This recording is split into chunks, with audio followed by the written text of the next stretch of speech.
All right, we're gonna start off a new little segment called Sunday Supper. And so this Sunday, what we're gonna do is we're gonna have a brick chicken. So kind of a good news, bad news situation right here is bad news. We're out of pickles, no more Clausens in the house, but we do have a lot of pickle juice. So this pickle juice is gonna come in handy. Don't throw away your pickle juice. We're gonna brine our chicken in the pickle juice. And then tomorrow, Sunday, we're gonna do a brick chicken with this whole organic chicken right here, okay? So we'll do this. I'm gonna show you a little technique called spatchcock. No, it's not a curse word. It's just a technique on how to debone a chicken. And basically what you're gonna do is we're gonna butterfly it open, take the backbone out, and it'll be able to split open. So we'll get a nice sear on the chicken breast and on the thighs and the legs when we do the brick chicken. So here we go.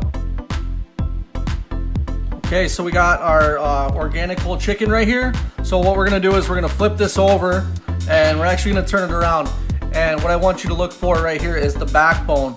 Okay, so we're gonna identify the backbone right here. And basically what we're gonna do is we're gonna cut along either side of the backbone to remove that so that we can butterfly it open.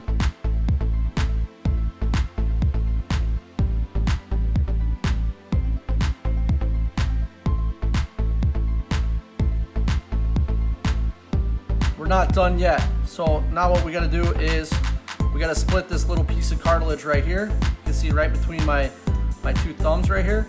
So we're just gonna take a nice sharp knife and we're gonna split this piece of cartilage. And you're just gonna cut just a little bit down. Okay, it's a pretty easy cut.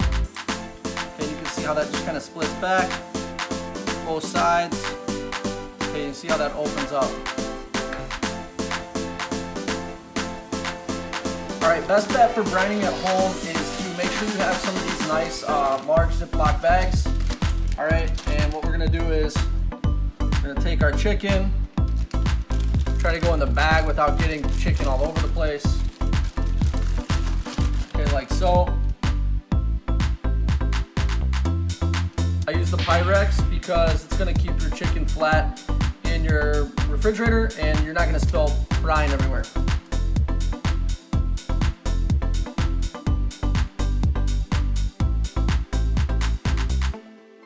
All right, so brick chicken.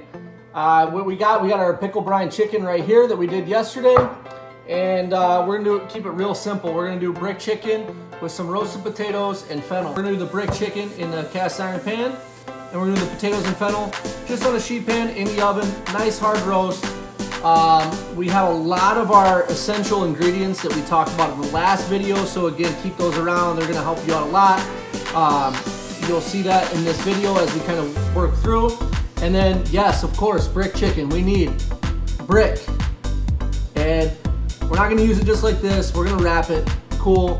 If you don't have a brick, that's fine. Something else that's gonna weight down the chicken. The idea is really just to give it some weight to get a nice golden brown, crispy skin all around the outside of the chicken.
So brine your poultry. Basically what you're doing is you're adding a salty solution that's going to help break down some of the proteins. It's going to add some moisture into your meat as it cooks, and it's going to hold that moisture throughout the cooking process. So makes it a little bit more difficult to have a dried piece of chicken or dried piece of turkey or any other poultry for that matter. So a couple things that you saw, we use the pickle brine. Great way to use something that you have in house already. I also really love to use feta brine. A lot of grocery stores will actually give you the brine from the feta. They won't charge you anything. You just gotta ask for it, or just go to the deli section, ask for some feta, but get some of that brine too, and that's gonna really help. So that's something that's just simple and easy. You don't have to do anything to. Otherwise, you can make this little right here, and you can do a salt brine.